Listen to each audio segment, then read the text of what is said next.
आप सभी को मेरा प्यार भरा नमस्कार। और आज काफ़ी दिनों बाद हम कुछ कथा जानते हैं हनुमान जी के जन्म के बारे में। ये बहुत ही रोचक और प्रेरणादायक कथा है।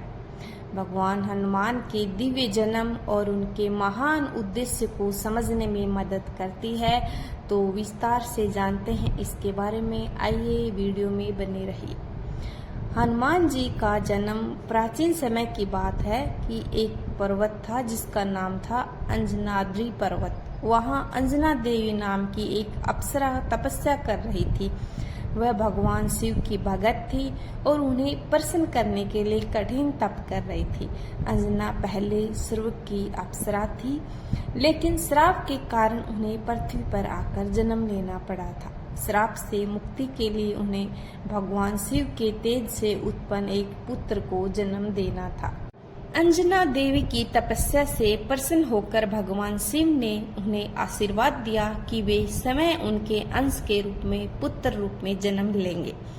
उसी समय अयोध्या में राजा दशरथ ने पुत्रेष्टि यज्ञ का और प्रसाद रूपी खीर सभी रानियों को दी और भगवान की लीला से वह खीर का एक अंश पवन देव यानी कि वायु देवता के द्वारा अंजना माता के हाथों में आ गया, जिसे उन्होंने ग्रहण कर लिया। उस दिव्य खीर के प्रभाव से अंजना के गर्भ से हनुमान जी का जन्म हुआ। इस कारण से हनुमान जी को पवन पुत्र भी कहा जाता है। हनुमान जी का जन्म चैत्र माह की पूर्णिमा तिथि को हुआ था, जो आमतौर पर मार्च अप्रैल के बीच आता है। इसी दिन को हनुमान जयंती के रूप में मनाया जाता है।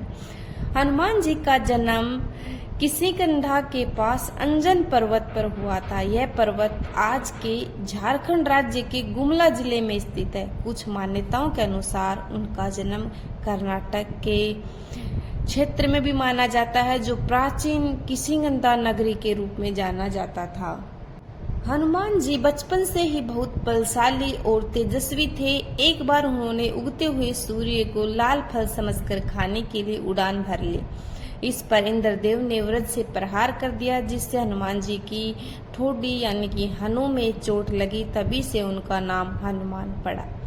पवन देव अपने पुत्र पर प्रहार से नाराज हो गए और संपूर्ण ब्रह्मांड की वायु को रोक लिया। इससे सभी देवता चिंतित हो गए और उन्होंने हनुमान जी को अनेक वरदान दिए, जैसे अजेयता, तेज, बल, बुद्धि, निरोगता आदि। हनुमान जी का जन्म केवल अंजना माता की तपस्या का फल ही नहीं, बल्कि वह एक दिव्य उद्देश्य के लिए हुआ था, भगवान राम की सेवा और रावण का विनाश। रामायण में हनुमान जी की भूमिका सबसे महत्वपूर्ण है। वे राम भक्तों में श्रेष्ठ और वीरता, भक्ति, ज्ञान व बल के प्रतीक हैं। हनुमान जी के अनेक नाम हैं, जैसे पवन पुत्र, मारुति, बजरंगबली, आंजनेय, रामदूत और संकट मोचन।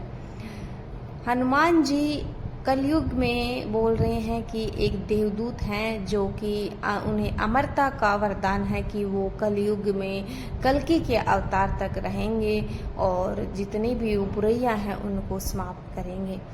तो कलयुग के जो सबसे महत्वपूर्ण हमारे देवता बजरंगबली है, इसीलिए बजरंगबली की भक्ति करने से, हनुमान चालीसा करने से हमें शक्ति मिलती है और हमारा उद्धार होता है। आप सभी को हनुमान जी के बारे में जानकारी कैसी लगी जरूर बताना। मिलते हैं अगले वीडियो। सभी प्रेम से बोलो जय श्री राम। जितना हम श्री राम को याद करते हैं, हमारे हनुमान देवता उतने ही खुश होते हैं। जय बजरंगबली।